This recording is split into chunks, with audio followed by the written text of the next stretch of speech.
Welcome to the John Freakin' Muir Pod. Lace up those boots and sling on the pack for a romp through trails, short and long. With your host and Renaissance man, Doc. It's time to embrace the suck.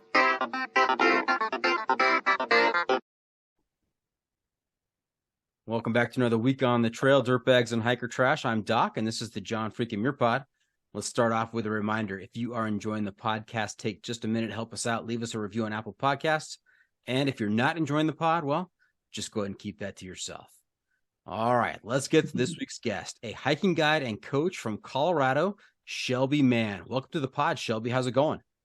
Hello, I'm good. Thank you so much for having me. Oh, my pleasure. My pleasure.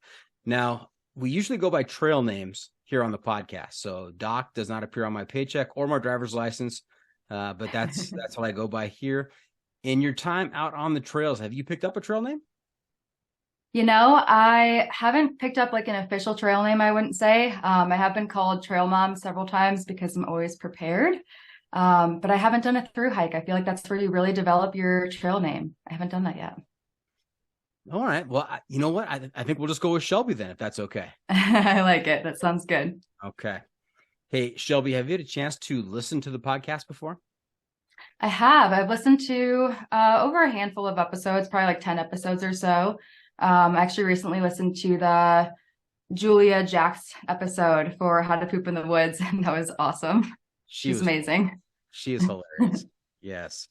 All right. So you're familiar with the format of the podcast. Just a reminder, we do have a segment towards the end called the Pro Tip Insight of the Week. That's where I will turn to you and ask you to share some trail wisdom with our listeners to make their next outdoor experience even better. So don't be surprised. All right. That sounds good. Okay. And you're probably familiar with this one too. The Must Bring Gear Review. Oh, yes. Yes, this is the Must Bring Gear Review, sponsored by the ultralight backpacking gear company 6 Moon Designs. Are you a fan of 6 Moon Designs? You know, I haven't used them actually. I need to try them out. Yeah, lots of good gear. And here's how the Must Bring Gear Review works. If you were to let a stranger pack your bag with pretty much generic gear for a multi-day hike, what is the one specific piece of gear you would insist on being packed?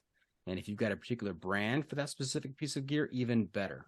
So Shelby, what's your must-bring piece of gear out there? Well, I will say this one because I've actually forgotten it before, but my sleeping pad. One of my goals this summer for backpacking was to kind of bulk down or debulk, I guess, my backpack. So I actually ended up purchasing the Nemo Tensor, and I love it. I'm obsessed with it. It packs down really small. The sleeping pad that I had before was actually the Big Agnes Q Core, and it's actually like half the weight of that sleeping pad, which is amazing. So it saved me a lot of weight, and for being a smaller backpacker, that's super important for me. I usually end up carrying like 30 to 35% of my weight on my trips and stuff, so that's huge. And then sometimes I will bring that switchback sleeping pad as well, just to kind of protect it against sharper surfaces. But yeah, Nemo Tensor is awesome. 30 to 35% of your body weight you carry? Yeah, I'm a small backpacker. So my pack's usually. I hope you weigh about 7 pounds. No. Yeah, I usually end up carrying like 35 to 40 pounds or so. This summer I was actually able to cut that down to 30. So that's been great. I definitely am more of a comfort backpacker though, I would say. Okay. Something I'm working on. Well, you know what? That is a perfect lead in. It's the hiking pole. For the hiking pole. I love talking about gear. And so this poll will help us get into that topic. Now, this is the hiking pole, with pole spelled P-O-L-L, like a survey, not the kind you carry in your hand. I like those too. I like to point that out to show how clever I am with the wording here. The hiking pole. This is a 7-question survey that not only is going to allow us to talk about gear, but it's also going to help me give you a score on the sanity scale from 1 to 100. Okay. 100 being completely sane and 1 being completely insane. All right, we'll see. I'm curious myself. Your sound technician that was in there earlier, what score would he give you if I were to ask him? Where would you rank Shelby on the sanity scale? Would he rank you high in sanity or pretty low? I mean, I would say I'm a pretty intelligent person, but I do some crazy things sometimes. So maybe somewhere in the middle, realistically. Okay. Now I do have some automatic deductions that we need to get out of the way here. Have you ever done one of the American long trails, like the PCT, the CDT, or the AT? That's an automatic 25-point deduction. No, but is there a deduction for having the goal of being a Triple Crown holder? Oh, slight, not 25. Maybe Okay. 10 points. 10 points. All right. Have you ever spent the night in a porta potty or a public restroom? I cannot say that I have. Okay. Have you ever stood at the top of a 13,000-foot pass with two metal poles in your hand and thunderclouds overhead? Yes. Oh, okay. Oh. They were aluminum trekking poles. Aluminum. But okay. yes. All right. Hey, I'm just kidding around here. That was kind of the cue to start heading down, though. So there's that, right? That's right. That heading down with a little bit of purpose, some speed. Oh, yeah. All right. Running a little bit. I'm going to start off with our first question here. I think we already answered it. Question number one is trekking poles or no trekking poles? Yes, I'm a huge fan of trekking poles. I feel like I have to be as a hiking guide. I think that's kind of the law. But yeah, I was against them forever, actually, probably for over half of my hiking career. And then, I don't know, I just started getting into like longer distances and stuff. And I noticed my recovery times increasing a lot. And so that was a huge way to decrease my recovery time and help my knees a bit. And I want to do this for years and years to come. So that's a huge priority for me now. But yeah, I feel like the rewards of trekking poles kind of just reap the benefits, of using them. Right. Now, do you guide for primarily novices or do you have some experienced hikers that follow you? It's really interesting. I would say it depends on what your definition of experience is. I have hikers they've hiked for years and years, but never really stepped out of their comfort zone. And that's kind of one of the main things that I work with people on is kind of pushing back or pushing through some of those barriers. But for the most part, I do have a lot of novices, especially people that recently moved to Colorado because I'm based in Fort Collins. So recently moved to Colorado and haven't hiked in the mountains in this type of terrain and want to learn how to do it safely. And do a lot of the novices show up without poles? They do, yes. Most of them actually have never used them. So a lot of times I end up carrying two sets of poles, one for myself and one for them. And I'm like, okay, at what point, do you want to try to use these? And eventually they will, usually when it's a little bit steeper and they see me doing okay. But yeah, a lot of them do not use poles and never have. And most of them tell me that they won't use them afterwards as well. Really? Yeah. I guess it just depends on who you are and what kind of hiking you're doing, though. If you're trying to do a lot of long distance stuff, then I highly recommend them. They will save you in the long run for sure. Okay. Question number 2, boots or trail runners? What do you have on your feet? Oh my goodness. I am the clumsiest hiker that I know. So I always have boots. I'll admit that I have actually never tried trail runners, so I'm not sure if I would like them. But yeah, I usually have a heavier pack on, like I mentioned. So having boots is really helpful. And I'm usually on pretty rocky terrain. So I like having something that's going to really grip the ground pretty good. Now, Shelby, is there any parallel between a novice hiker who has never tried poles and refuses to try them and a hiking guide that only wears boots and has never tried trail runners? I mean, I was both of those people at one point in time / currently. So maybe, but I don't know. I think in terms of hiking and stuff, it's just walking, right? So I've kind of learned to balance better and really pay attention to my gait and, how I'm stepping and stuff. And it's actually made me a lot more aware of my body, which is a huge benefit as well. Okay. What kind of boots? I am currently wearing the La Sportiva Nucleo High Gore-Tex boots, and I love them. They're actually a great kind of year-round boot because of the fact that they're Gore-Tex and they're a little bit higher. They just barely cover my ankles, so I can wear them through snow. And then another favorite of mine are the Keen Targi 2s. Those are a fantastic hiking boot, especially if you have a wider toe box. Mm-hmm. Now, if the boots work for you, if your feet feel fine, you got no blisters, then, keep doing what you're doing. No need to fix what's not broken. Fair enough. Yeah. I think one of my goals for this next year is to really kind of focus on speed a little bit more. I've spent a lot of time focusing on the comfort aspect and like what to bring to stay safe. And so now getting into speed is a little bit more out of my comfort zone. So I might actually try trail runners this year. We'll see. Now, speaking of speed, this just reminded me, the FKT of the Colorado Trail at one time, I'm not sure if it's still currently held by him, was set by Jeff Garmeyer. Yeah. Are you familiar with him?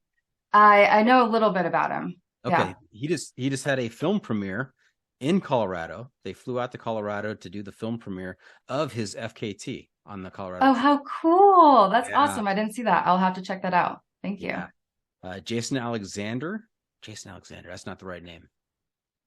The guy who did Mile and a Half.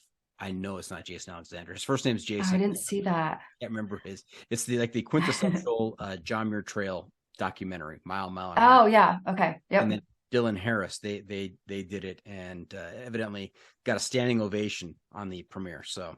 Wow, that's awesome. Okay, thank you for the rep. I'll have to check that out. Check that out. Okay, question number 3, and I'm gonna figure out what Jason's last name is to give him the appropriate credit. So it'll come to me.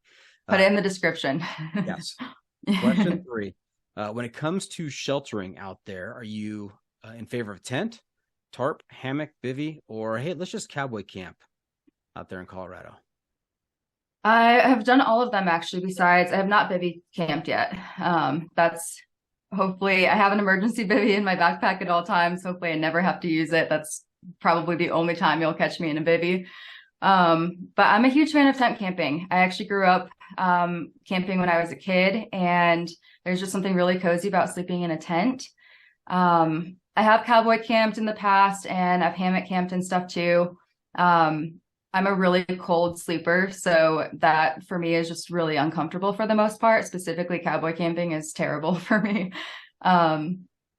If their stars are really good, then I would put myself through it. But yeah, hammock camping is great too. I actually just had a unplanned hammock camping backpacking experience last month because my sleeping pad deflated, and thankfully I had a hammock with me, but my dog was like kind of sleeping on the sleeping pad, and I had my partner in the tent with me as well. It was his birthday backpacking trip, so I didn't want to wake him up in the middle of the night and like make a big fuss, so I ended up just kind of crashing in the hammock, but it was so cold. So yeah, tent wow, camper right here. You are very polite. Yeah, it was, if it wasn't his birthday. You would have taken his sleeping pad and made him sleep on the ground. Yeah, right. But yeah, tent camping, especially I do a lot of solo camping and backpacking too. So it makes me feel a lot safer to sleep in a tent. Yeah. What do you think that is? I mean, it's just a thin sheet of nylon. So honestly, for the longest time, I actually backpacked with a 2-person tent, even if I was solo camping. And that kind of made me feel a lot more at ease, to where if somebody was passing by, it looked like maybe there were 2 people in that tent. It's a bigger tent. So this summer, I actually just got like super comfortable with sleeping in just my own like 1-person tent by myself, which is great for weight and space and stuff like that. But yeah, I think it's just the fact that it's a little bit bigger, and from the outside looking in, it looks like it could potentially be more than 1 person. Right. And that, you bring up a fair point that women and men have slightly different experiences out there, right? As a guy out there, I would never think, maybe I should take a 2-person tent to make it look like there's more of me here, yeah. Somebody with me. And so that's just kind of a an aspect that guys I don't think really think about, but as women hikers, especially if you're going solo out there, I mean that's something that you're aware of, which is oh yeah, it's I think it's always in the back of your head for sure. Mm-hmm. I had a really bad experience one time backpacking solo. I had actually left my dog behind and I went out by myself. And a lot of times when I backpack solo, he was with me too. I have a black lab named Gatsby, and he's a huge adventure dog, but he doesn't like the super long distance stuff or higher inclines. So I actually went out on a Friday after work and kind of started a little bit later in the day. And when I finally got my camp set up, I had hiked, well enough off the trail, not too far, but enough to where I shouldn't have really seen people. It was kind of weird to come across anyone, and had my own little secluded spot. And I had just gotten my tent set up and my sleeping pad and all that stuff. And the sun had gone down, but it wasn't fully dark yet. Like you could still see a little bit. And all of a sudden this guy just kind of comes up out of nowhere, and he didn't even say hi or anything to me. He just goes, "Oh, where's your friends? Or where's your group?" And the hair on the back of my neck stood up, and I just kind of instinctually lied. And I was like, "Oh, they're coming up right behind me." I was moving pretty quickly and, got here first. And then I realized after that he's hiking down and it's dark, and he's about to pass and see that there's nobody else coming. There was only a few cars in the parking lot at that point when I got there. And so I just felt so uncomfortable, and I could have, stayed there. I had bear spray with me to protect myself if I needed it. But I just felt so uncomfortable, and there was no way I was going to sleep well that night. So I actually ended up packing my entire tent, like camp up, and hiking out and driving home. It was a late night. But yeah, making that call. And so ever since then, it's really something that's in the back of my head to, stay safe. And my goal at the end of the day after every trip is to come home afterwards. So. Yeah, absolutely. And guys, let that be a lesson to you. If you're out there and you encounter a solo female hiker, don't say stuff or do stuff that's just creepy. I mean, you may say something, may ask an innocent question, but realize what kind of impact that might have on the hiker you're talking to. I mean, for sure. Yeah. He could have been totally harmless, but exactly. Yeah. He ended up ruining your night. That's why you got to think about how you come across out there. You certainly don't want to do that. So, yeah. Thank you. Right. And Jason Alexander, as we all know, is George Costanzo on Seinfeld. He's the actor that plays George Costanzo. The filmmaker and the director of Mile and a Half and Jeff Garmire's latest documentary is Jason Fitzpatrick. Jason. Okay. It had three syllables. I was in the neighborhood. You were so close. So close. All right. Question number 4. When it comes to your sleep system, sleeping bag or quilt? Sleeping bag. I am a really cold sleeper, like I mentioned earlier. And my sleeping bag is one of my favorite pieces of gear. I actually almost picked that for the other question earlier when I said sleeping pad. I have the Mountain Hardwear Bishop Pass 15-degree sleeping pad, and I love it. I pretty much use it for 9 months out of the year, 10 months out of the year. And then when it's a little bit warmer in the summer months, I'll go down to a 25-degree bag, but I'm a pretty cold sleeper. So that's my go-to. I actually did just get my partner, Sean, an Enlightened Equipment quilt for his birthday, and he loves it. So definitely not against quilts, but I don't think they're for me. More and more people are going the quilt direction. And of the people that have quilts, I swear 80% of them have Enlightened Equipment. I mean, that is they're great. Real popular brand out there. Yeah, they're so awesome, and their customer service is really good. His size actually wasn't perfect, and so we were able to return it really quickly, and they took really good care of us. So huge fan of them. Okay. Question number 5. How about when it comes to food out there? Do you prefer a stove? Do you cold soak, or are you stoveless? So I have done all of them. Definitely more of a stove fan. There's just something really comforting to me about eating a warm meal in the backcountry. And even in backpacking, I still will go kind of the dehydrated meal route to make it easy. Like I said, I'm a hiking guide and I'm outside all the time. So planning meals and stuff for backpacking is not something that I take a ton of time to do. But if I can just go, pick something out downstairs, like we have like a big tub that will kind of stock up for the year for meals and stuff like that. So I'm a huge fan of that. And then what else will I make? Something that I've actually recently been doing is pre-making ramen. So I found this like higher protein ramen from Costco. I don't remember what it's called, but it's like a quinoa like higher protein ramen. And I'll grab some like dehydrated veggies and like sauces and like a veggie bouillon cube and just kind of like really make it fancy. And that's super good back there too. And you can kind of prepare it and get it ready ahead of time. Fancy so yeah, I like it. Big fan of stoves. Anything that's warm is really nice when the sun went down and now you're cold for the rest of the night. It also is great to eat a warm meal, and that actually will keep you warm for the rest of the night by like storing a warm meal in your core. It's a nice little hack if you're a cold sleeper. Nice. Now, Shelby, if you ever do a through hike, you might come out with the fancy ramen as your ramen. Fancy ramen. Ooh, okay. Yeah. I like that. All right. Question number 6. Is life better above or below the tree line? And there's only one correct answer if you live in Colorado. That's very true. I love this question. It's really easy for me. Definitely above the tree line. You are correct. And honestly, if you would have asked me that like 4 or 5 years ago, my answer would have been totally different because I was really afraid above the trees. It was really intimidating to me to be in that kind of exposure. And I was very comfortable in the trees because I'm from Ohio originally, and that's all that there is trees. But I love the Alpine. It's an amazing place to be able to slow down and really be present and just soak up the incredible world that we're so lucky to live in. And it's also where I've experienced the most growth. So being in the Alpine, like I said, is really intimidating because there's a lot of exposure there.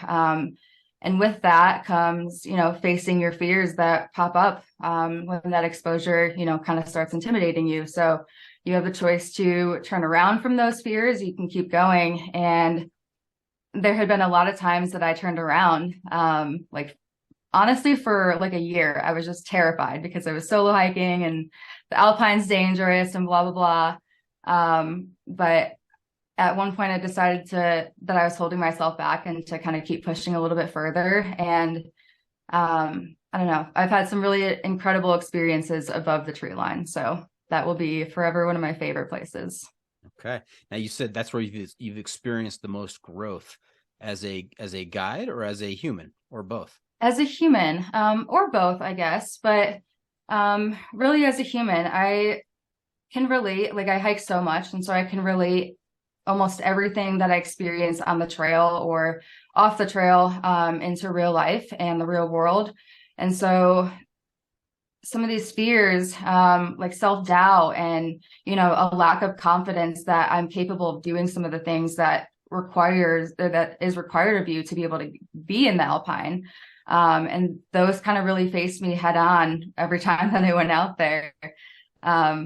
So being able to move through that and, keep on trekking all the way through and, till I get to the top has been a really great way for me to grow through those experiences.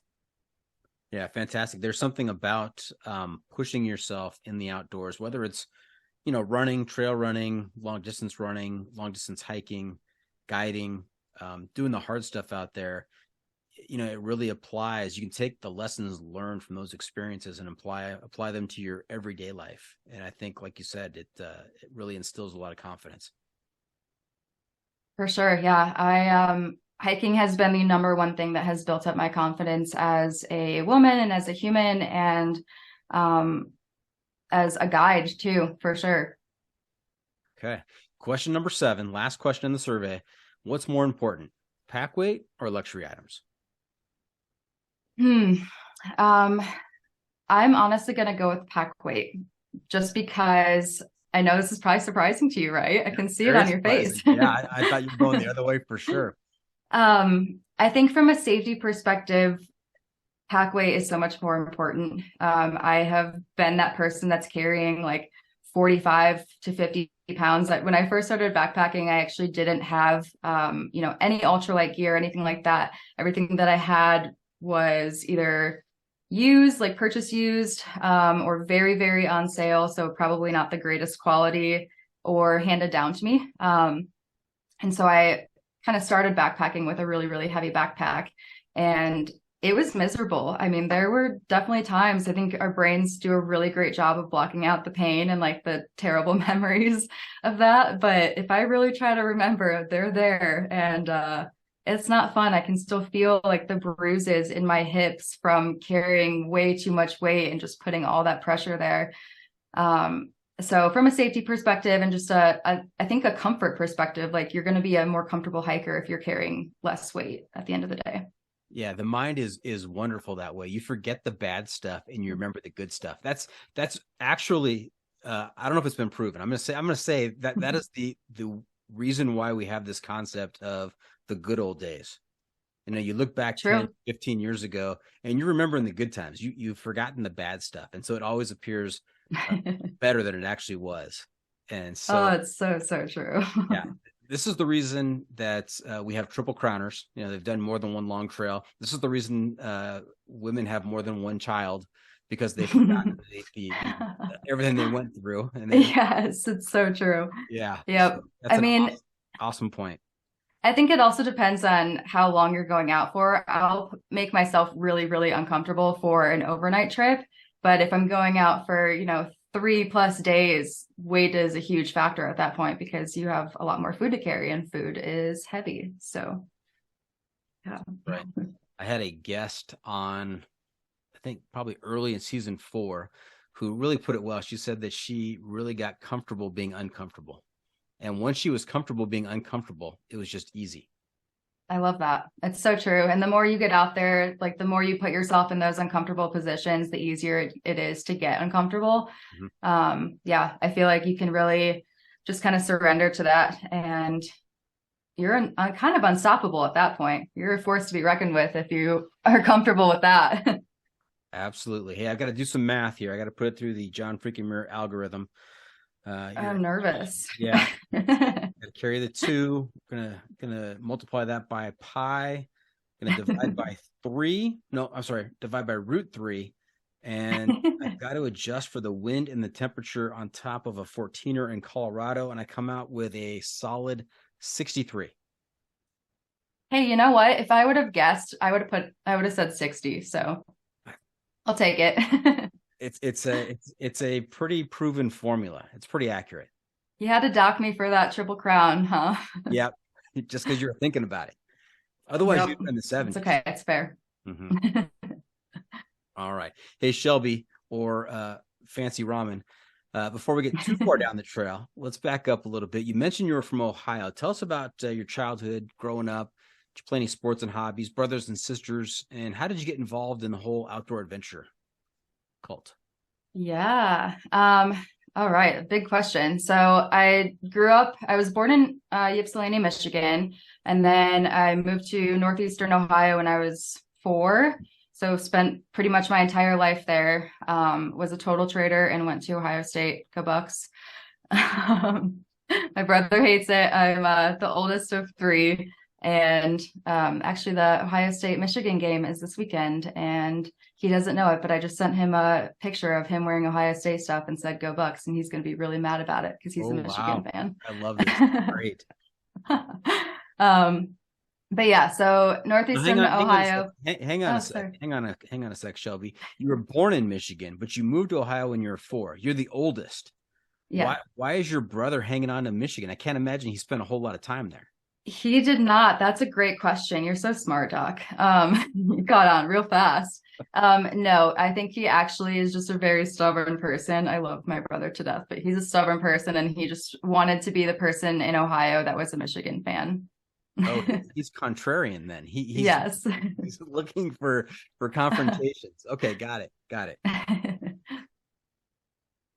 Yeah. So I actually grew up just south of Lake Erie, and the outdoor world is honestly huge there. People spend a lot of time in the lake in the summertime, and hunting's really big there, fishing and camping. Very different type of camping than in Colorado. People don't really backpack there, at least that I know of. So I did spend a lot of time outdoors, but it was very different than what I do now. In terms of like sports and stuff, I played soccer and basketball a little bit, but my main sport growing up was actually mixed martial arts. And I did that for 8 years and taught it for a few years as well. And then I stopped that when I went to college, and I didn't really even start hiking until after I graduated from college, honestly. Let's talk about mixed martial arts for a second. Okay. I figured you might have a question about it. Yes. So I know there are different disciplines of martial arts, but when it comes to mixed martial arts, I mean, what is is there a prevalent discipline, or is it just kind of a mix of everything? How does that work? It really depends on who exactly you learned through. So for us, it was a lot of like sparring and grappling and stuff like that. But yeah, it really just depends on like where exactly you're going. I went to a small studio in Brunswick, Ohio. I don't even know if they're still around anymore, but they had learned from like somebody overseas like years and years ago, and were super, super involved in the sport. So in terms of like who I could learn from, they were kind of the best. So we did a lot of everything, and we even did some kickboxing too. So I actually taught kickboxing classes for a few years as well when I was doing that. Did your brother do this too? Yeah, our entire family did it actually. We was like a weird family. There were a lot of families there. But I started it when I was in 4th grade, and then did that until I was a senior in high school was when I stopped. So I did it for pretty much my entire like childhood. Now, our entire family did. Awesome with your family. I mean, do you have an octagon set up in the backyard? Or for Thanksgiving or for Christmas, and hey, let's go for it, guys.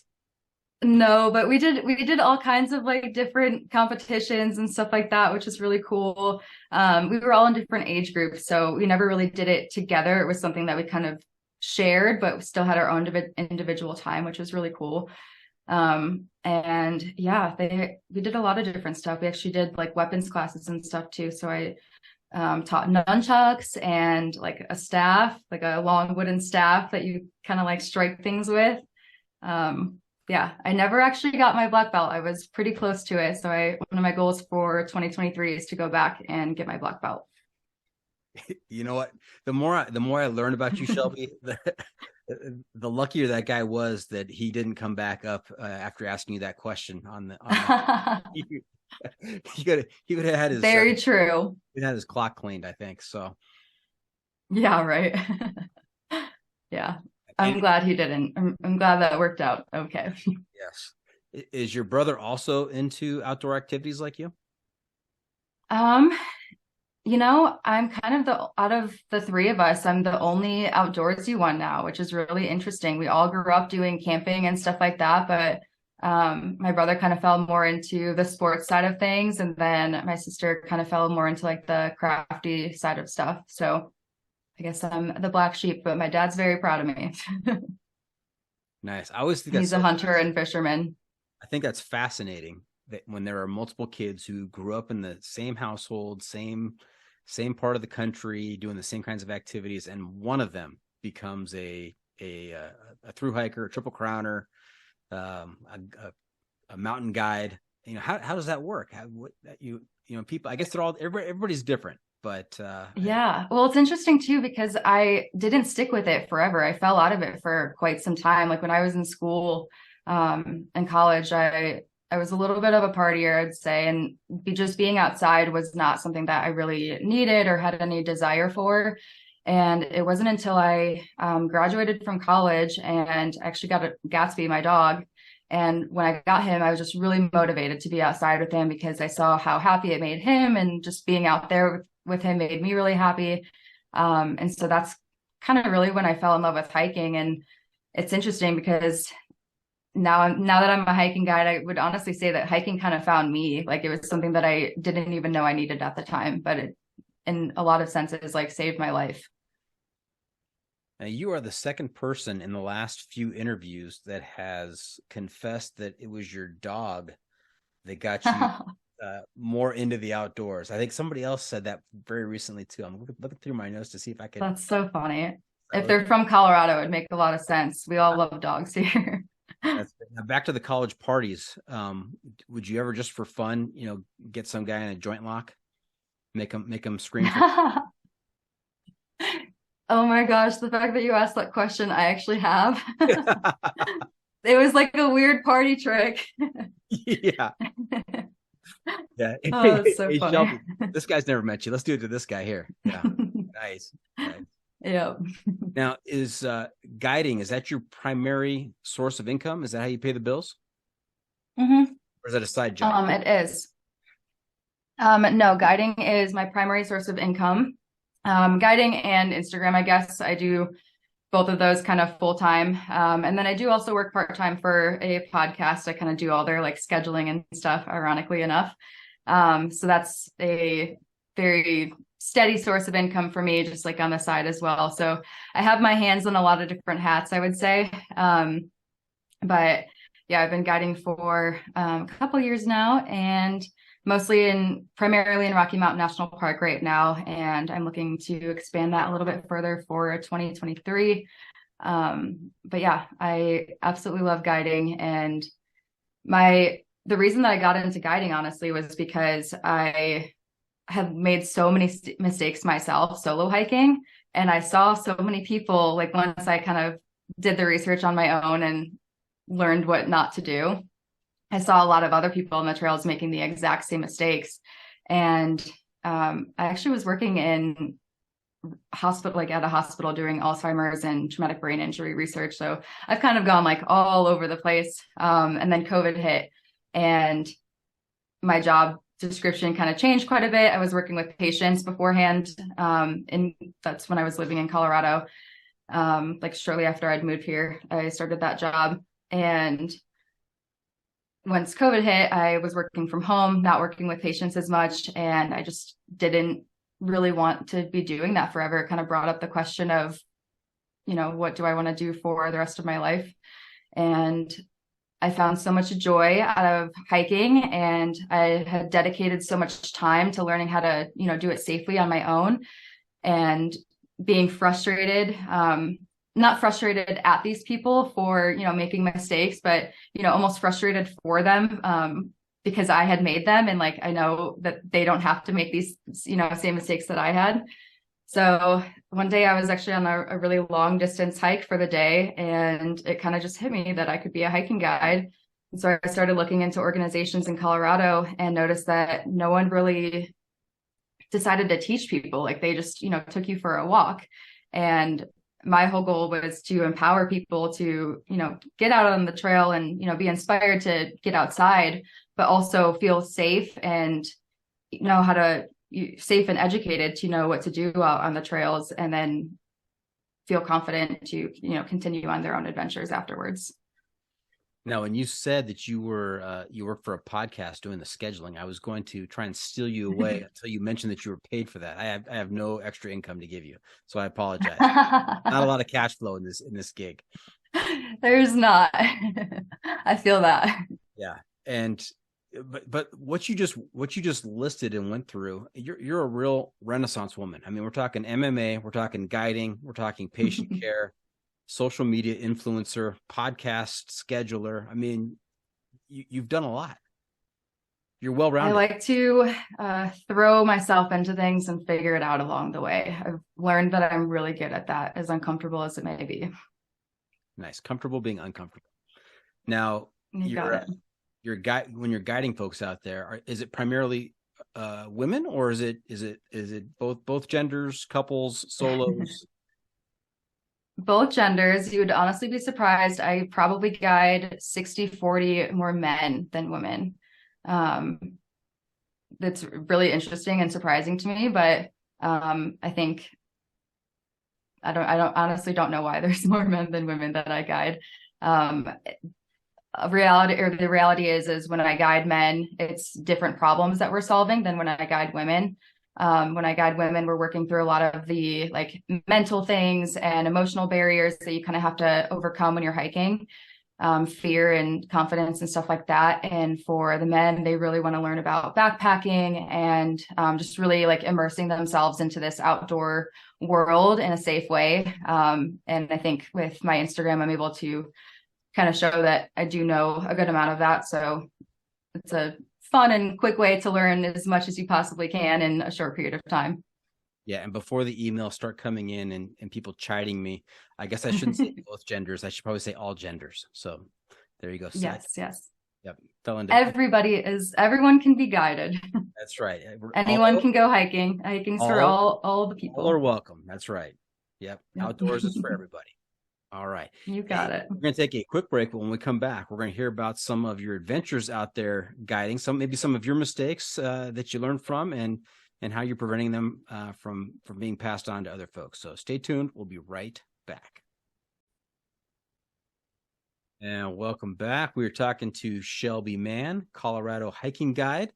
And now we're going to get into the meat and potatoes of the podcast, and that is stories. We love our stories, especially if they're type 2 fun type stories. So yeah, you know what type 2 fun is, Shelby? Oh yeah, I live for that kind of fun. Not while it's happening though. That's the definition. Very good. Did a great job explaining it right there. If anybody out there is wondering what's type 2 fun. So in your experience out there in Colorado, or is all of your experience in Colorado, or have you had other experiences elsewhere? I've kind of been a little bit all over. I haven't spent any time like internationally yet. That's going to be a next year thing for me. But I love Colorado so much, and there's so much to see here that I would say majority of my hiking has been here for sure. Okay. And have you encountered any type 2 fun in those adventures? Yeah, once or twice, we can say. Gosh, one of my favorite stories that kind of still haunts me to this day, that, yeah, we'll get into it. So one of my friends who does a lot of longer distance days with me, will try to average 12 plus miles a day. And he asked if I wanted to go do this hike, and I was supposed to go backpacking that weekend. When was this? It was this past March of 2022. So there was so much snow on the trail that I was supposed to go backpacking in. I was in Aspen, Colorado, and my entire group bailed on me. They were like, we don't want to go backpacking 18 miles in the snow, so we're not going. And I really didn't want to go to do that trip by myself. It would have been cold and lonely and not fun. So I decided to stay home as well. And so my friend Matt asked me if I wanted to go do this hike, and the All Trails had said it was 16 miles, which, if you've heard before, All Trails sometimes lies about the distance, and a lot can be varied with that, as it was in this case. So it was this alpine lake hike in Rocky Mountain National Park, and we were going to start at, I think 7 a.m. was when we started. It was kind of like a later start because it was supposed to rain / snow until 9 a.m. So we kind of figured we'd start a little bit later and try to not get soaking wet in the rain the whole time. So it gets there, it is dumping snow. And we just decided to start. If you turn around or if you decide not to go on a hike because of weather in Colorado, you're going to never go hiking because there's always going to be weather in the forecast. 9 a.m. comes. We had gotten a good amount of mileage in, and still snowing. The ground was actually covered in snow at that point, which there was no snow on the ground when we started. And when we got there, we couldn't see a thing. So we had hiked, 9.5 miles one way up to this lake. And the whole time we're just cursing at each other. It was miserable. We couldn't find the trail. It was late season, winter or early spring. And so there were wind drifts of snow everywhere. And we were kind of following somebody's snowshoeing tracks. The snow was so deep. We were hiking through snow past almost up to our knees. And we'd been following someone's tracks for quite a while. And then all of a sudden they just stopped and his tracks were no longer. And it seemed like he had just decided to turn around because we were miserable. So I'm sure whoever's tracks we were following was also miserable. And we were kind of just bushwhacking through all this brush, and it was just terrible. But we had hiked so far. I think at the point that we were hiking through brush and stuff, we had gone 8.5 miles. And so it was kind of either turn around and be miserable because we turned around and didn't see anything. We had hiked through just trees the entire time, or keep going. And it seemed like the clouds kind of maybe were clearing just a little bit, but it literally had just kept snowing the entire time. And it was so cold and windy. We were prepared for a winter hike, but not that wet of a winter hike. So I had like my rain jacket and all that stuff, plenty of layers. But I didn't have like actual snow pants. I had snow gaiters, if you're familiar with those. And so they were just kind of covering my boots, and my boots were soaked. Like my gaiters are Gore-Tex, like everything is just soaked. And it's not like I don't have good gear. Like it should have kept me dry, but it was so wet that there was nothing we could do. And so we finally get to this lake, and there's just a cloud. Like you can't even see the lake. It's completely covered in a cloud. So we basically walk up in snow, and there's just white everywhere. And it was so sad. I wanted to cry. We didn't even have time to like sit and eat a snack because we thought it was going to be 16 miles. And here we are 9.5 miles in, like an extra mile and a half, which doesn't seem like a lot, but when you gotta like walk back all the way, it's still, extra time. And we had started late, and it's March, so daylight savings time hasn't happened yet, and it's going to be dark at 4:30. So we kind of had to get cooking, and I literally only had time to change my socks. And there's actually a video of me like dumping just all this water from snow out of my boot.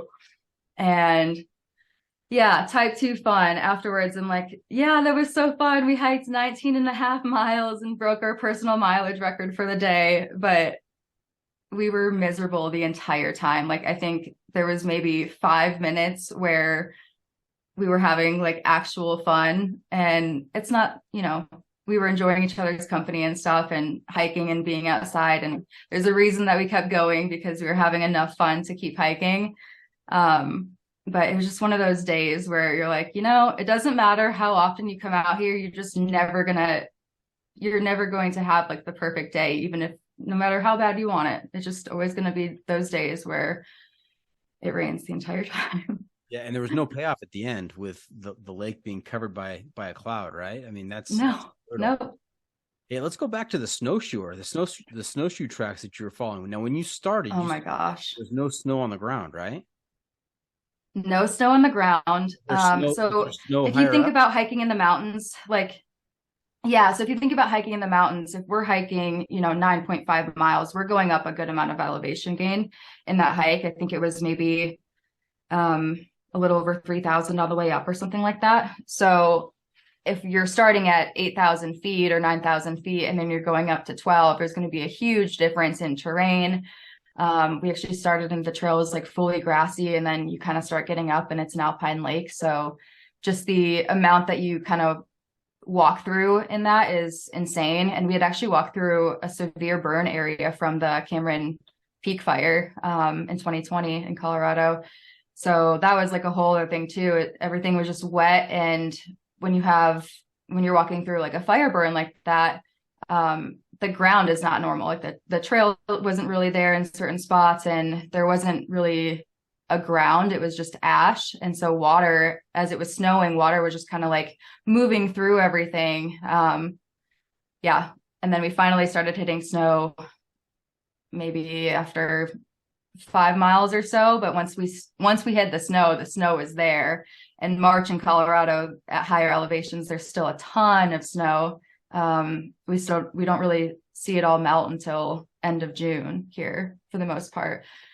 So early March, there was a lot of snow there, and we were hiking over some of the drifts were like 4 or 5 feet tall, like bigger than me, which ended up making our hike much longer as well. Now, some of our listeners are listening in and thinking, hiking in snow, that sounds like fun. That'd be beautiful. So pretty. But if you're post holing into your mid thigh or above your knee, it is torturous. It is. Yeah. And it was wet snow, and wet snow in other places is really fun. Like I grew up in Ohio, and that's all that there is wet snow, and it's a blast because it packs down really nicely. But this was all slushy. So like snowshoes weren't really helping. You still kind of sunk, and the amount of work that we had to put our bodies through to get up there was just kind of obnoxious for the hike that it was.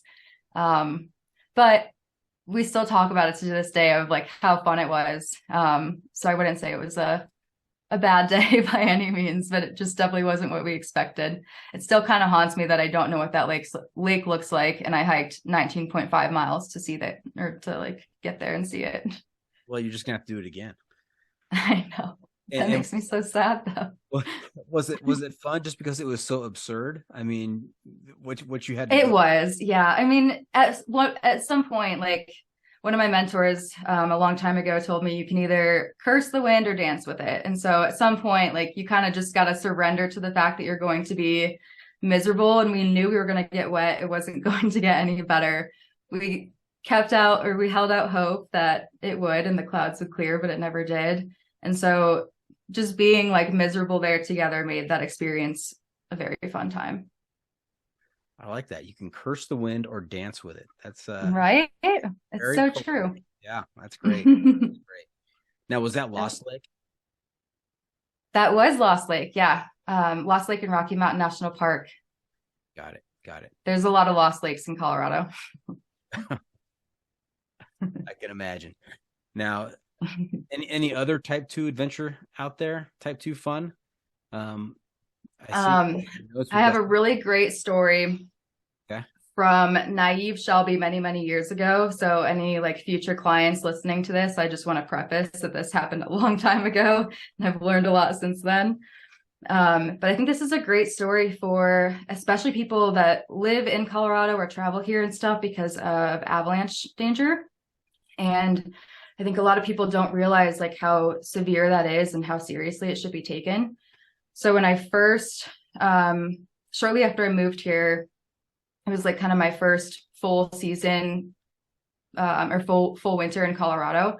And I've been doing a lot of solo hiking and stuff and found a friend that wanted to kind of help me get into a little bit more technical terrain that I had been doing or had been in before, stepping just a little bit further outside of my comfort zone than I was comfortable putting myself in all alone. And so we ended up doing the summit of Mount Flora. It's a 13,000 foot mountain in Colorado. And that was in mid-February. So kind of like still midwinter in Colorado for the most part. And when you're up in Alpine like that, when you're super high up, the wind is a huge factor. So we had summited the mountain. It was, I think it's like a 6.5 mile round trip hike. So really short for the most part. We kind of ended up turning it into a much longer day, but so we summited the mountain and that was kind of the easy part. I had snowshoes with me and the person that I was hiking with was on skis. And so they were actually going to ski down and we both had dogs. So I had Gatsby and they had their dog and we made it to the summit and then we kind of just like split ways and decided like we'd meet close enough to the parking lot. They would be able to see me as I hiked down because they were kind of going to ski a different way. And like I said, when you're hiking in the Alpine like that, the wind plays such a big factor to where the trail is so packed down by the wind that a lot of times you actually can't see where your tracks are. Like you can put your foot down and nothing happens. Like the ground doesn't move. There's not even like, the ice doesn't move or anything. It just is flat, normal ground. And so I had micro spikes on and I'm trying to figure out where the trail is because it was so wind packed at that point. And I saw these 7 skiers and some dogs skiing up. And so I kind of just looked down and was like, oh, that must be the trail. Fun fact, if you are hiking with a partner, you should both have your maps downloaded because we had a map downloaded, but it wasn't on my phone. So you're both responsible for that. And if I had had my map, this probably wouldn't have happened. I would have been able to pull up the trail and see and been okay. But I ended up just hiking along to where these skiers were with my dog, and it just consistently got steeper and steeper and steeper, like really quickly. And all of a sudden I went from hiking to like scaling this mountain to where my hands are, I'm facing the mountain and my hands are like gripping it with my gloves and I'm literally sidestepping with my snowshoes in, like kicking into the snow just to be able to like make a path because it was that steep. and my dog is next to me, kind of freaking out and getting really close to me. And so first off, naive Shelby, there should have been a red flag that like I shouldn't have been going when it was getting that steep. But I kept heading towards them thinking that like, maybe this was right. Absolutely was not. And as we're moving, these ice slabs are kind of just like moving down like smaller pieces of big chunks of snow. And what I didn't realize was there had been an avalanche in that same area like 2 to 3 weeks prior. So I was in like a post avalanche field. And that's why everything was kind of just slabbed out. And I look up, I see my partner just kind of staring down at me, and I'm wondering why he's just looking at me the way that he was. And little did I know, he was just like terrified that, I was going to start falling or something was going to happen. And then I'm kind of thinking like, yeah, we should turn back and start going this other way. Well, all of a sudden, Gatsby takes one step closer to me, and the snow that we're on literally separates from the mountain and just starts sliding down like super fast because it was very, very steep. And so we're going down like 30 plus miles an hour down this mountain, and I'm facing the mountain, so I can't even see where we're going right now. So I had to turn myself over with my big backpack on and my snowshoes and everything. And I'm using my snowshoes to try to break into the snow. So I'm literally just digging them in as hard as I can, like tensing my legs up as hard as possible, and just like holding the mountain like next to me and like grabbing the snow with my fingers, trying to just slow myself down.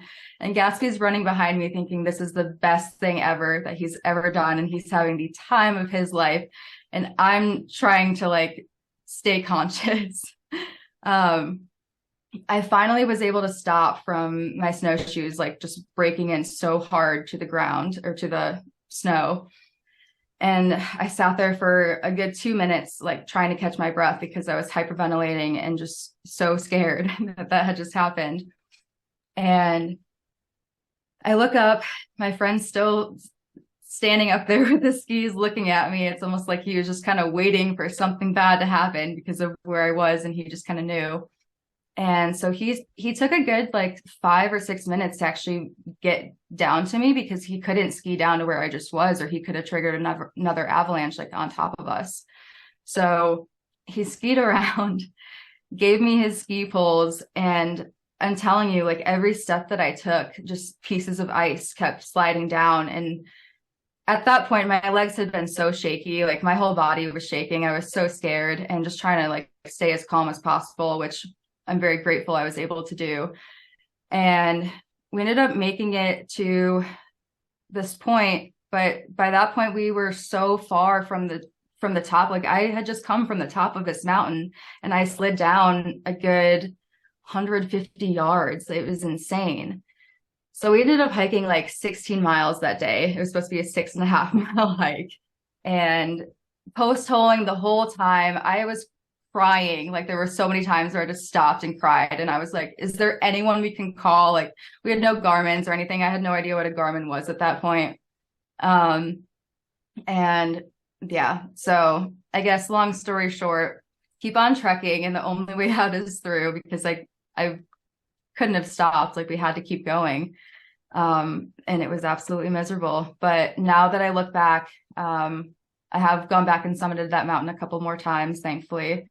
So kind of got past the terrible feeling that it left me with. But yeah, when I look back on that experience, there's so many things that I did wrong that I just didn't know any better. And if I would have taken a little bit of time to like ask more questions, and if the person that I was with would have, helped me a little bit more too, it would have, not ended so disastrously, and we were safe and fine. But I'll tell you, the bruises on my knees and like my body after that day was so miserable. I couldn't walk the next day. I was so sore. Wow. Naive Shelby Gatsby. learned a lot of lessons on that particular trip. Oh yeah. That's how she does it.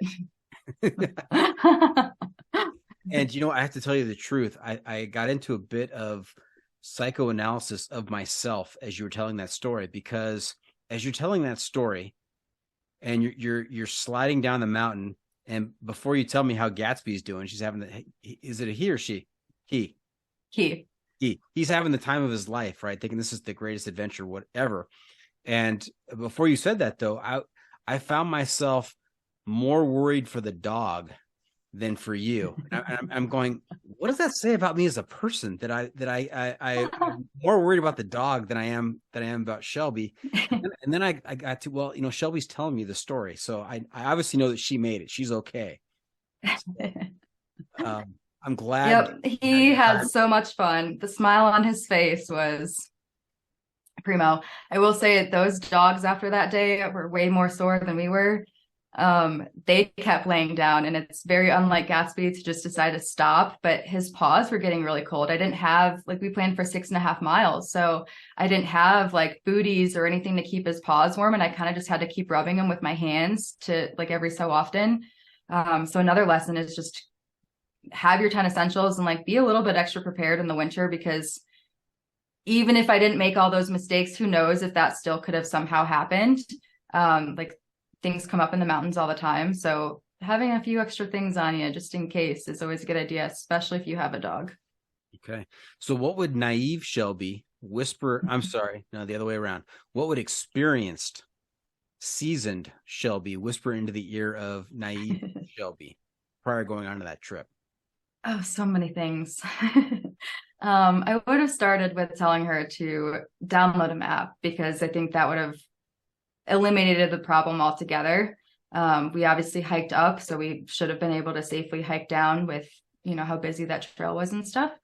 And then honestly ask more questions. I think I was so excited about going on this big winter adventure for the first time. That was my first winter 13er that I'd ever done. And I just had so excitement around the fact that I wasn't asking questions of how I should prepare myself. And hiking by yourself versus with a group or with one other person is very different. So when I go hiking by myself, I go the extra mile and, do those things to prepare, versus when I went out with this more experienced hiker, I kind of relied on them a little bit, and that wasn't fair to them. And it wasn't really fair to them because I didn't really even tell them that that's what I was doing either. So yeah, I learned a lot that day. A lot of lessons.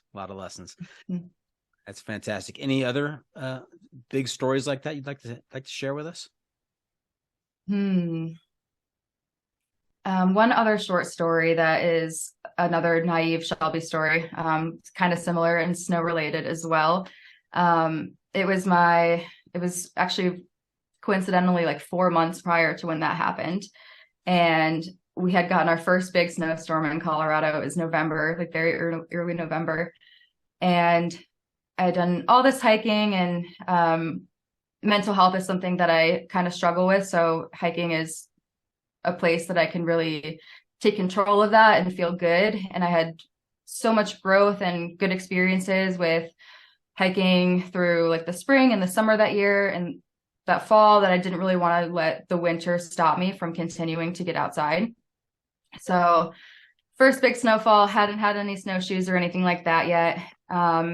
And I took Gatsby on a little solo hike.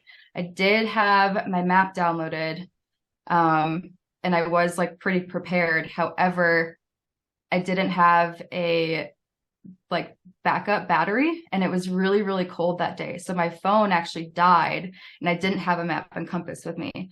So we had made it there, made it to our destination. But then on the way back, we were kind of following somebody else's snow trail. And I realized at one point that we were lost. The person's trail that I was following was lost. And I looked down, and there were just tracks everywhere in the snow. They were just kind of pacing all over the place, which was an absolute mess because I couldn't really figure out where to go from there. There were just tracks everywhere. So it was really hard to figure that out. And so I pulled my phone out to look at my map, and my phone's on 1%. And because it was so cold outside, and my map had been running in navigation mode the entire time we were out there. And we had started a little bit later in the day, just because I got out later. So it was going to be getting dark in the next hour or so. The sun was definitely starting to set. And So I told Gatsby, I like started kind of panicking a little bit because I was a very new hiker still, especially solo hiking in the mountains and stuff. And in a situation like that, I just hadn't really been in something like that before. So I was like, Gatsby, go find the trail, like go find it. And he's so funny. Like anytime we're in a situation like that, he is so not helpful. And you'd think a black lab would be on it. He's trying to like play hide and seek behind trees with me and totally not concerned about the fact that we're lost and it's getting dark outside and my phone's basically dead and I have no service. Gatsby has no situational awareness. He does not. He so does not. He thinks everything's an adventure, which I guess it is in a sense, but yeah, live like Gatsby, guys. Live like Gatsby. Nice. So how did you get yourself out of that? I mean, that's so a scary situation. I ended up just kind of thinking for a second. I had to like stop because I don't know, I just couldn't think super clearly. So I had to stop and think for a moment and kind of like figure out where I was, look at the terrain and try to orient myself without a map and compass. And I realized that like at that point that I really just had to hike down. So I was in all these trees, which was a little bit disorienting. And I think if a lot of times, like if you're in the Alpine, you can see down and you can see where you have to go way easier than when you're getting up. But when you're in the trees, that's a lot more difficult. So I ended up just like hiking down and we ended up like sliding through trees and stuff because it was a really big snowfall and I wasn't really prepared for that. So I had cotton leggings on and didn't bring like enough water and like extra snacks and stuff like that. So I was actually starting to kind of feel like the effects of the cold and walking through all that brush from being lost. I had actually like torn holes in my leggings, like in my pants. So yeah, I was starting to get pretty cold. And I ended up just like sliding down on my butt a good amount to try to like get down as quickly as possible because hiking through that much snow going down when you don't have snowshoes or anything is kind of hard, especially if you're not on a normal trail or anything. And I eventually just hit this like kind of open meadow area. And I figured if I just kept walking the direction that I knew my car was, I'd get there eventually. And I ended up finding the trail. But yeah, that was a good lesson. That was actually a lightly trafficked trail that I hadn't been on before.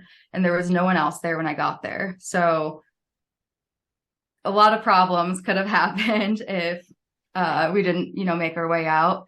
And I think that's another good lesson is like try to solve your own problems and, be self-reliant. You can't necessarily just hit a Garmin and expect that that's going to solve your problem because then you're going to have to wait and stuff like that. So yeah, we ended up making it back to the car and like literally just when I got back to the car, it had gotten dark outside. So crazy timing. Wow. I decided to call out of work the next day because I was very stressed. That is nerve-wracking. And I guess it just shows that you are an expert glissader. I mean, you spend a lot of time on your backside going down mountains in the snow. Oh yeah. And now I have an ice axe, I've learned. Nice. Now, if you don't mind, I want to go back because you said that you were struggling with mental health issues. Mm-hmm. And you see, this is a good lesson for everybody in that you seem very well adjusted, very confident. You're out there in the outdoors leading other people, and yet you had this struggle. And so I think it's a lesson for all of us that you can't judge a book by its cover. You can't tell what's going on under the surface with people. And so for sure, I'm not sure even what the question is I ask other than I was surprised by that. Well, yeah. And I can add too that like everyone's on their own journey. So for me, like, while that might be true on the outside looking in, every time that I go on a solo hike, I get scared. Every time that I go on a hike in the winter, there's a little part of me that's nervous or at least a little part that's scared. And so me getting out and doing these things, I'm conquering those fears and those anxieties every single time. And that allows me to be a better human and show up in the world a lot better too. Yeah, you never know what somebody's going through. Absolutely. Hey, Shelby, what would you say is an underrated part of Colorado that really doesn't get enough attention out there? I know you have your popular Ooh. trails and your popular sites, but what's one of the underrated areas of Colorado? I like that question. I know it's definitely starting with social media, starting to get a little bit more hits, but Southern Colorado is my favorite part of the state. The San Juan mountain range is absolutely beautiful, and there's endless things to do there. Lots of like really great fishing and hiking and backpacking and all that stuff. And in the winter, they definitely have more avalanche risk and stuff there as well, but there's some good snowshoeing there too. Nice. Now I know you've got a list of goals here on the what's next for Shelby section. You know, the 14ers in Colorado, the Wind River Range, fantastic. I'm really looking forward to that. Actually, my friend Cameron, he's another one of my crazy friends. We did 4-Pass Loop this past summer, and that's in Aspen, Colorado, and it's a pretty common trail. A lot of people will do it in 4 days, 4 passes, so pass each day. And him and I hadn't even met when I was planning this backpacking trip, and we had kind of tried to make all these plans to go hiking and stuff, but we live far away from each other, Instagram friends, you know. And so I was messaging him one day and I was like, yeah, I'm planning 4-Pass Loop. I really want to do it in 3 days instead of 4, like 2.5 days probably. So if you want to come and join along for that, feel free. And he ended up coming, and we became awesome friends in those 3 days, which is really, really cool. And so he's crazier than I am, and he decided that he wants to do the full Wind River Range from one end to the next in the summer of 2023. So I'm going to tag along for that. I think I don't remember how many miles it is, but it's over like 30,000 feet of elevation gain, up and down. So that should be a fun time.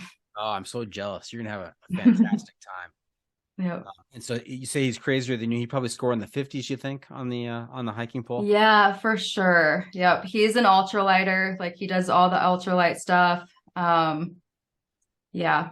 Yeah, he's a crazy guy, but in the best way. He does a lot of 14ers and stuff like that too. So a lot of good things on your list here, but I really want to go back to an earlier comment you made when we started the hiking pole, and that is that you are an aspiring triple crowner. Yes. When is that going to happen?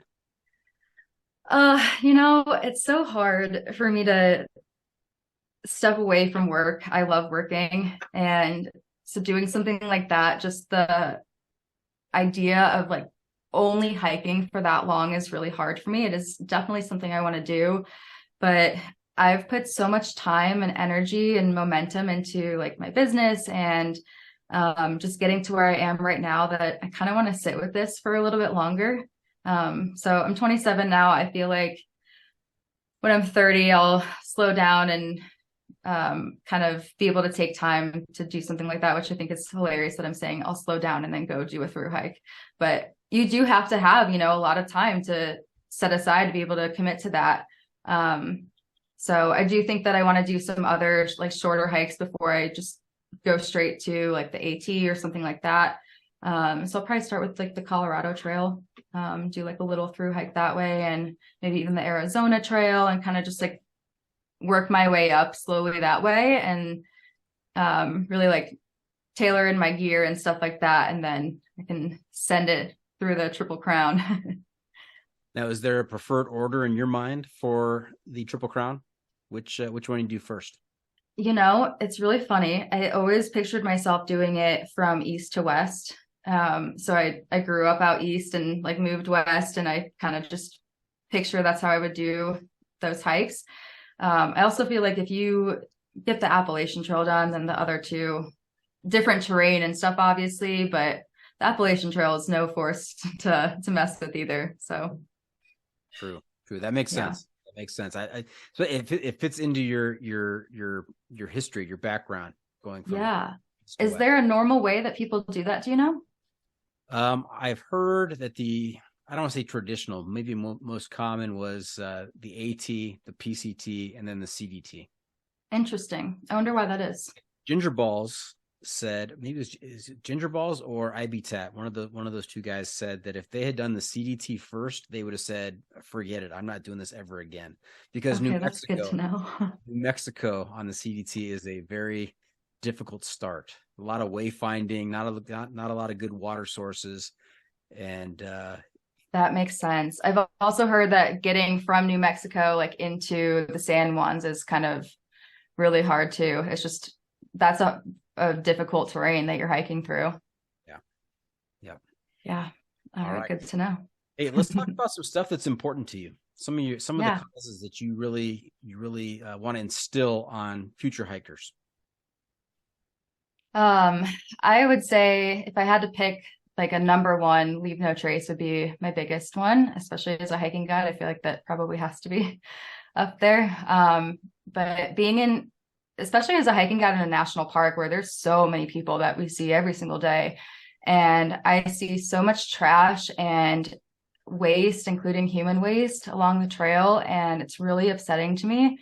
And with how many more people are getting outside and recreating in these spaces, I think we all have, every single one of us that gets outside has a responsibility to not only pick up after ourselves, but to leave these places better than we find them.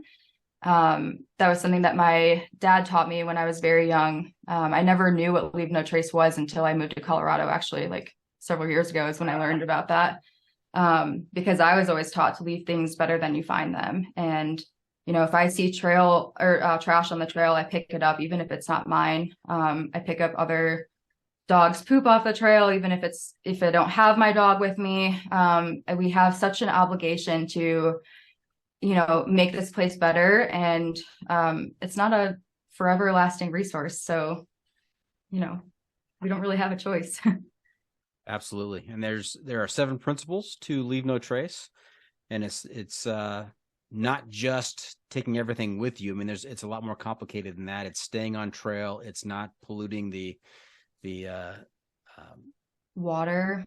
Not polluting the water, the sound, and not make, you know, don't carry a big old speaker out there and blast your music. Yep. There's a lot of different principles to leave no trace, and it's a very solid way to live your hiking life. For sure. Yeah. I actually give all of my clients like a little card like a card with guidelines on leave no trace, because it truly isn't like super black and white. It even tells you like stay on the trail, but then obviously you're not going to go to the bathroom, or if you have to use I like to call them facilitaries, you're not going to do that on the trail. You know, you got to step off. Oh, you like that one, huh? Writing it down. Facilitaries. That's great. It's a nice little guiding joke. Yeah, so highly recommend looking up, like if you get outside, look up leave no trace. It's very beneficial information to have, and it's not only protecting, you know, the wildlife and stuff, but it's also protecting you. Yeah, and tell us about flight plans. Flight plans, you just like kind of knowing when to leave, or No, I think maybe from your previous stories and what I have here in my notes is you want to let people know where you're going. Oh, yes. Yeah, that's something that I actually do with every single one of my clients. When we start a hike, I fill it out with them, but I have a hiking itinerary, and it has really helpful information. I fill it out on every single one of my own hikes with my name, my phone number, my emergency contact, any like medical things that I have going on, what time that I'm starting the trail and what time I'm planning on ending. And then I'll also put a panic time in there. So I won't do this for like shorter hikes and stuff, but if I'm going and planning like a 17-mile day or something, then it's pretty important that somebody knows where I am and has all those details, because there's a lot that can happen in that 17 miles. So putting like a panic time of, you know, if you don't hear from me, then this is like, I need to be contacted or something's going on. And then I'll even put like the trailhead that I'm starting at and the destination. So sometimes there's like a whole network of trails from a certain trailhead that you could take.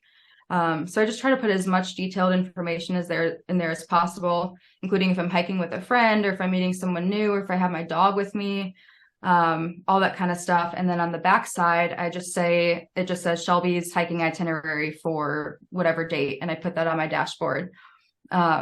So that way, none of my personal information is out there. But if somebody needs to break in my car to figure out where I am because something happened, God forbid, they are going to see literally everything that they need to know to go be able to find me without having GPS coordinates. So I do that with everyone. And I think that is a very, very responsible thing to do if you're getting outside, especially if you're by yourself. Yeah, naive Shelby has really transformed into wise Shelby. Nice job. That's why they call me the trail mom now. Trail mom. Naive Shelby that was never prepared is now always prepared. Fancy ramen is now trail mom. Got it. Fancy ramen trail mom. Oh, that's a lot of syllables though. You know, in case of a crisis and someone had to yell out the trail name, I mean, it's a lot to get out. That's true. All right. Hey, Shelby, you know where we are? Where? The pro tip insight of the week. That's right, Half Cap. Ooh. We're at that time of the episode where Shelby gets to share some trail wisdom with our listeners. And I have to admit, you've done a lot of wisdom sharing throughout the episode, but now you're officially on the hook for one more. You got something else for us? Oh gosh, it might be kind of a repeat of what I've already said in certain ways, but I would say do your research. Do your research and know before you go. I see so many people hitting a trail without ever really looking at a map. They don't know like how long it is or how long they're supposed to be out. They don't know what the conditions are like or if they need bear spray or, you know, what certain regulations are. And there's so many incidents I feel like that can be avoided if we simply just take the time before we get out there to learn those things. Familiarizing yourself with a map. I teach everybody to, I actually like map my own routes. So I'll go on caltopo.com and I create my own line. And when I do that, especially for like longer backpacking trips and stuff like that, there's a lot of information that you're gathering that whole time. So if I'm doing a backpacking trip and there's a ton of river crossings, that's really helpful information for me to know if I need river shoes and, you know, if I need a good amount of like dry clothing and stuff, just in case if I fall over, if it's like a really busy crossing.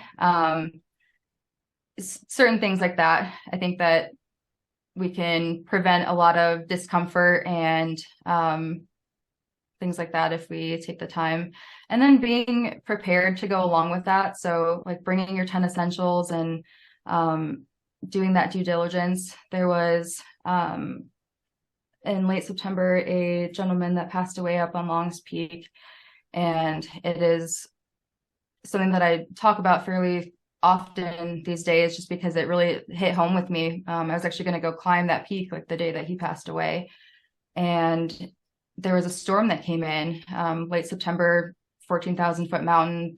It's definitely totally a possibility, especially like icy and snowy storms that you need to be prepared for. And if, you know, he had brought a few more things with him, he might be with us today still.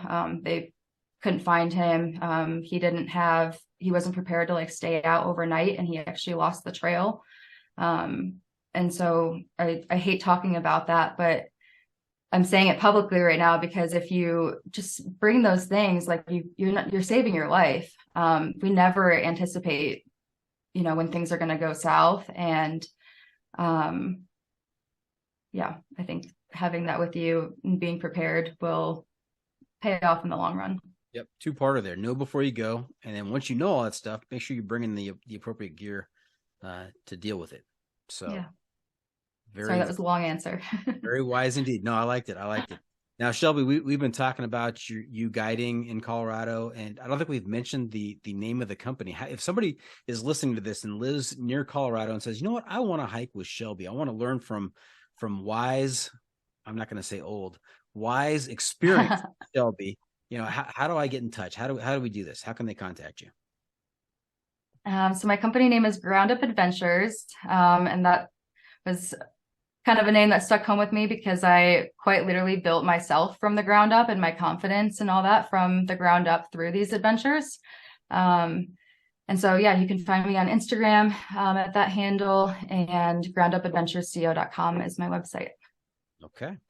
So there you have it. That's it. This episode is just about in the books. Hope our listeners enjoyed our time with Shelby. Want to thank her for joining us this week. You just mentioned your Instagram handle. Is that your only Instagram handle? Or you have more than one account? Nope, just that one. Just that one. Okay.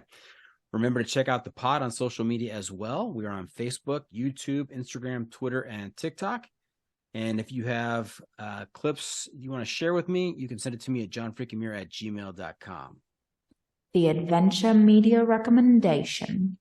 Shelby, I'm also looking to you to share a recommendation for a book, a movie, documentary, website, some kind of outdoor media that's going to keep our listeners connected to the trail in the off season. We're calling this our Adventure Media Recommendation. What do you have for us? Awesome. I feel like I have to do a book and a movie because I can't just do one. So for a book, one of my favorites I can recommend is Encounters of the Ark Druid by John McPhee. I'm not sure if you're familiar with that one. I'm not. It's an older environmental book, but it's still like really, really prevalent today. And it's really just discussing like leaving places wild and conservationism. And it does a really great job of showing both sides. I honestly think it's a great read now because it does a really good job of showing the importance of protecting our earth and the balance between that and using it as a resource. And it was written in the 1970s. So now that it's 2022, a lot has changed, but there's still a lot of information that's still really relevant in that book. Nice. Shelby, you just reminded me of another book. That is nonfiction that you just mentioned. Mm-hmm. I have a work of fiction that might fit in a similar vein called The Monkey Wrench Gang by Edward Abbey. I haven't heard of that. No. Oh yeah, it's a classic, and I read it a few years ago, and it still sticks with me. I think of it every once in a while. It's a great storyline. It's kind of eco-terrorism. Okay. Trying to take a stance for the environment. Written back in, I think it's in the 60s. Okay, Monkey Wrench classic. I'll check it out. The Monkey Wrench Gang. Gang. Sorry. Gang by Edward Abbey. So if you haven't read that out there, okay. Take a read. It's a good one. Tell us about, you had another one for us. Other one is, someone might have mentioned this before, but 14 Peaks on Netflix recently came out. Have you seen that one? Yeah, that one was really good. It's so good. And I really loved it for just kind of proving to people that if you want something bad enough, keep going after it, keep persisting. And like I say all the time, keep on trekking. There's actually a woman doing all 14 of those peaks right now. Kristen Harila. I'm not sure if you've seen her as well. I've not seen her. Yeah, she's doing all of them right now. I think she's only got a few more left. That's great. So you've got Facilitrees and you've got Keep on Trekking. Any other guide jokes? Those are like dad jokes. Well, I can't give them all away. I gotta save them for the hikes. Okay. You don't want to ruin them.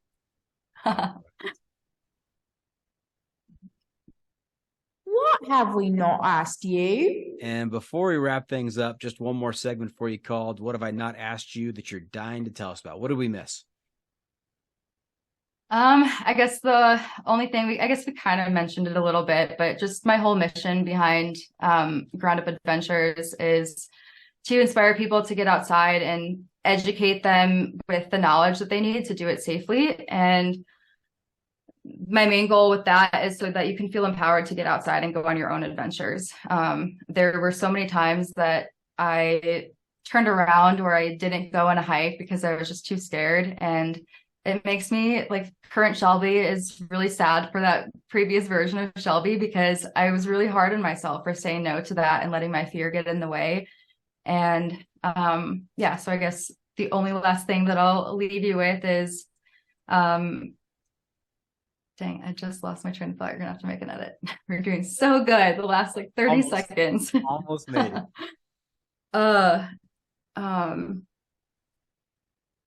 Where was I going with that? I'm sorry.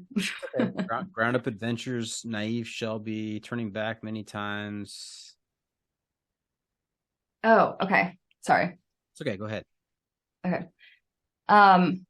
The last thing I'll leave you with is just to keep getting outside. And that doesn't mean that you have to go climb a 14 or go, do some crazy hike. Just getting outside in a small way is taking a step towards, becoming a better version of yourself. Nice. Nice. That is a wrap from the John Freaking Muir studio. Any shout outs to friends and family, Shelby? I will shout out Sean, my partner, for just kind of supporting my whole journey and really supporting my solo hiking adventures. That means the world to me. Big shout out to I'll shout out your brother and go Ohio State this weekend. Go Bucks.